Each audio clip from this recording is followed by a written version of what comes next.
സുസ്മിതേ, എനിക്ക് ചില സത്യങ്ങൾ അറിയണം. അതിനാ ഞാൻ വന്നേ. എനിക്ക് അറിയാമായിരുന്നു നീ ഒരിക്കൽ ഇതും ചോദിച്ചു വരുമെന്ന്. കാരണം ഒരാളെ ഒരുപാട് കാലമൊന്നും ചതിച്ചും വഞ്ചിച്ചും ആർക്കും മുന്നോട്ട് പോകാനാവില്ലല്ലോ. ആ ചതിയുടെ സത്യാവസ്ഥ അറിയാനാ ഞാനിപ്പോ വന്നേ. പപ്പിയെ കുറിച്ചുള്ള രഹസ്യം എന്താ? ഇപ്പോഴെങ്കിലും നിനക്കത് ചോദിക്കാൻ തോന്നിയല്ലോ. ദൈവത്തിന് സ്തുതി.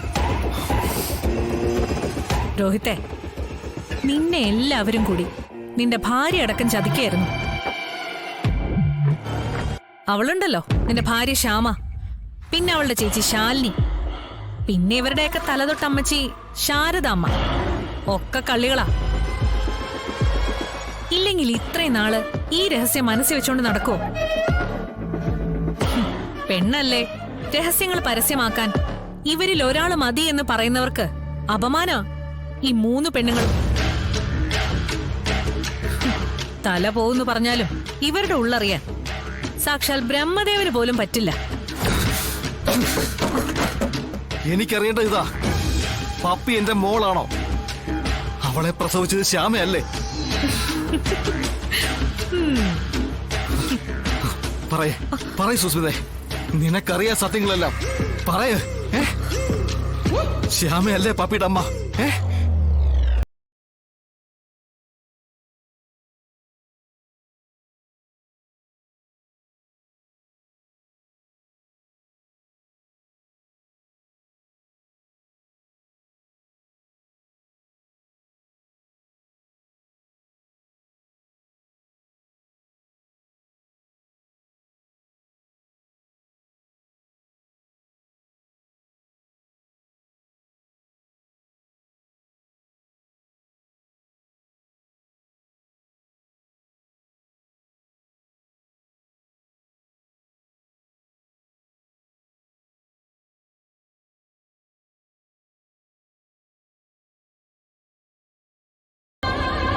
ഇനിയുണ്ട് ചതിയുടെ വേറൊരു കഥ.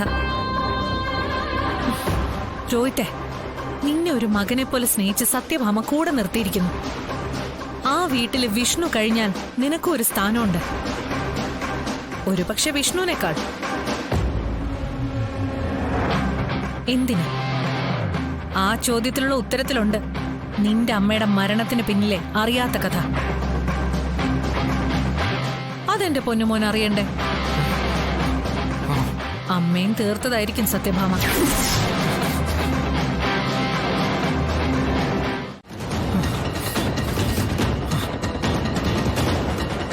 എല്ലാം സത്യഭാമയുടെ അറിവോടുകൂടി തന്നെയാ നടന്നിട്ടുള്ളത്. അതിന് പ്രായശ്ചിത്തെന്ന പേരിലാ നിന്നെ ഏറ്റെടുത്തത്. രോഹിത്തെ, കൊന്നാ പാപം തിന്നാ തീരുമെന്ന് പറയുന്നത് പോലെ നിന്നെ അവരിപ്പോ ശരിക്കും തിന്നോണ്ടിരിക്കുക.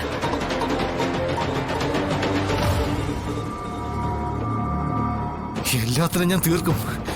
എന്നോട് കാണിച്ച നെറുകേടിന് എണ്ണി എണ്ണി പ്രതികാരം ചെയ്യണം. ഞങ്ങള് സാധാരണ കൂട്ടത്തിൽ കൂട്ടുന്നത് നല്ല ചൊണയുള്ള ആമ്പിളേരെ. അടിക്കാൻ പറഞ്ഞാ അടിക്കണം. പിന്നെ കൊല്ലാൻ പറഞ്ഞ കൊല്ലണം. എന്താ, പറ്റുമോ നിനക്ക്? പറ്റും.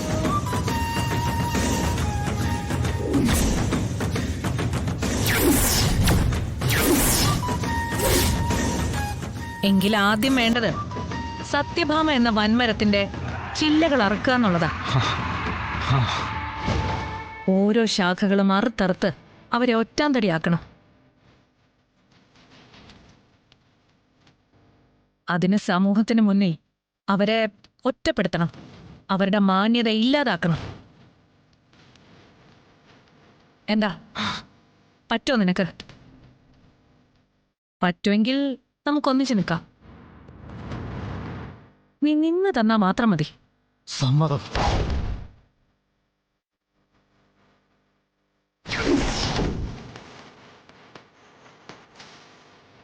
എന്നെ മണ്ടനാക്കിയവർക്ക് മുന്നിൽ എനിക്കെന്റെ കഴിവ് തെളിയിക്കണം. അതിനെന്ത് ചെയ്യാനും ഞാൻ തയ്യാറാ.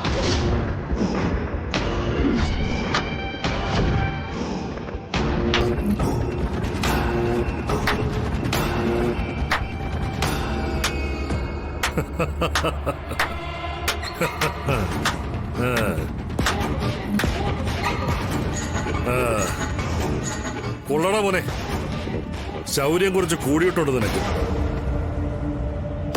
ഇനി ഞങ്ങളെ കുറച്ച് ട്രെയിനിങ്ങും കൂടെ കിട്ടിക്കഴിയുമ്പോ നീ തന്നെ പറയും ഈ കൈകളിൽ കുറച്ച് രക്തക്കറ കൂടി പതിയണം.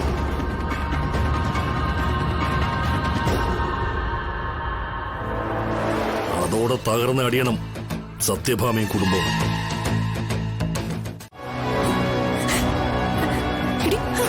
നിനക്കറിയോ, ഇന്നലെ എനിക്കൊന്നും ഉറങ്ങാൻ പോലും പറ്റിയിട്ടില്ല. നിന്നെ കുറിച്ചുള്ള ആദ്യമായിരുന്നു മനസ്സ് നിറയെ. എനിക്ക് എങ്ങനെയാണ് ഇങ്ങനെയൊക്കെ ചെയ്യാൻ തോന്നിയേ? കുഞ്ഞിഞ്ചി, അത് പിന്നെ വിഷ്ണുവേട്ടൻ വന്ന് അങ്ങനെയൊക്കെ പറഞ്ഞപ്പോ എനിക്ക് എന്റെ പിടി വിട്ടുപോയി. ഞാൻ കാരണമാണല്ലോ നിങ്ങളുടെ രണ്ടുപേരുടെയും ജീവിതം ഇങ്ങനെ ആയിപ്പോയല്ലോ എന്നോർത്തപ്പോ ഈ നശിച്ച ജന്മം ഒന്ന് അവസാനിച്ച് കാണാൻ ഞാനും ഒന്ന് ആഗ്രഹിച്ചു പോയി. അങ്ങനെ ഒരു നിമിഷം കൊണ്ട് അവസാനിപ്പിച്ച് ഒടുങ്ങാൻ വേണ്ടിയാണോ നമ്മുടെ അമ്മ നമ്മളെ കഷ്ടപ്പെട്ട് ഇത്രയും വരെ ആക്കിയത്? പറയടി, ഒരു ജീവിതം മുഴുവൻ നമുക്ക് വേണ്ടി മാത്രമാ നമ്മുടെ അമ്മ കഷ്ടപ്പെട്ടത്. അത് നമ്മള് സന്തോഷത്തോടെ ജീവിച്ചു കാണാൻ വേണ്ടിട്ടാ. എന്ത് സന്തോഷമാ കുഞ്ഞേച്ചി നടക്കുള്ള. നിങ്ങളെല്ലാരും എന്റെ സന്തോഷം മാത്രമല്ലേ ആഗ്രഹിക്കുന്നുള്ളൂ.